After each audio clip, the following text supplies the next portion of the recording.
Hello friends, అందరికీ నమస్కారం. Spiritual astro ఛానల్కి స్వాగతం.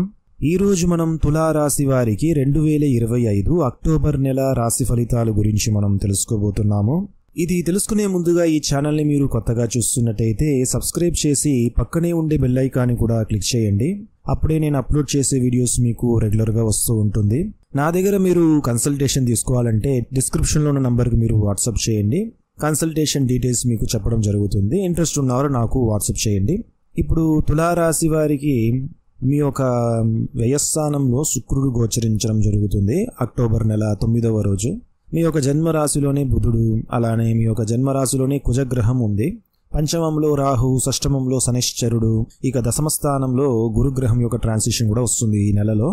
సో గురుగ్రహం యొక్క అతిసార గోచారము, లాభస్థానంలో కేతువు, ఇవంతా మనం చూసినప్పుడు బిజినెస్ రిలేటెడ్గా మీరు ఉన్నట్టయితే మీరు ఇన్వెస్ట్ చేయడానికి అవకాశం ఎక్కువగా ఉంటుంది. కొత్త పెట్టుబడి చేయటము, ఇన్వెస్ట్మెంట్ చేయడానికి ఈ గ్రహస్థితులు మీకు ప్రోత్సహిస్తుంది. ఎందుకంటే దశమంలో ఉన్న గురువు, అలానే శుక్రబుధుల యొక్క పరివర్తన, శనిశ్చరుడు 6వ స్థానంలో, మీ యొక్క జన్మరాశిలోనే కుజగ్రహము బుధుడితో కలిసి ఉండటము.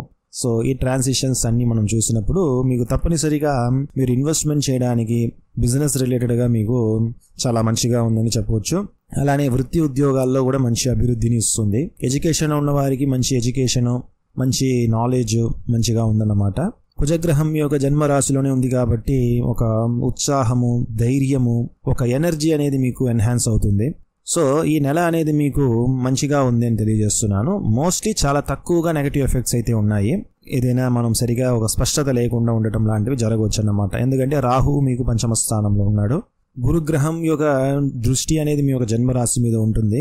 అయితే అక్టోబర్ 19 తర్వాత గురుడు మీకు కర్కాటక రాశి గోచరిస్తాడు. సో కర్కాటక రాశి దశమ స్థానం అయింది కాబట్టి మీకు కొంతవరకు వృత్తి ఉద్యోగంలో ముందు చెప్పినట్టుగా మంచిగా ఉంటుంది. ఎడ్యుకేషన్ ఉన్నారు మంచిగా, ధన ప్రాప్తి మంచిగా ఉంది.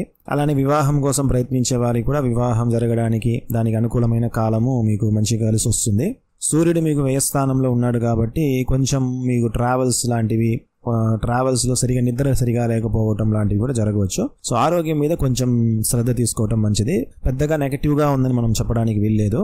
సో ఇది ఫ్రెండ్స్ మీకు చెప్పాలనుకున్నాను. అయితే ఇదంతా కూడా గోచార ఫలితము. మీ యొక్క జన్మరాశిని ఆధారంగా తీసుకుని మనం ఫలితం చెప్పుకుంటున్నాము. మీ యొక్క జాతకంలోని గ్రహస్థితులు, దశాభుక్తులు వీటన్నిటిని మనం పరిశీలించి మీకు చూస్తేనే ఇంకా ఎగ్జాక్ట్గా మనం చెప్పగలుగుతాము. ఇప్పుడు చెప్పింది వచ్చేసి మీకు కొంతవరకు మ్యాచ్ అవుతుంది. ఇప్పుడు చెప్పిన ఈ ఫలితాలన్నీ కూడా ఇది ఎంతవరకు మ్యాచ్ అవుతుందంటే మీ యొక్క జన్మ జాతకాన్ని బట్టి ఉంటుంది. వాటిని కూడా మనం పరిశీలించి చూడాలన్నమాట.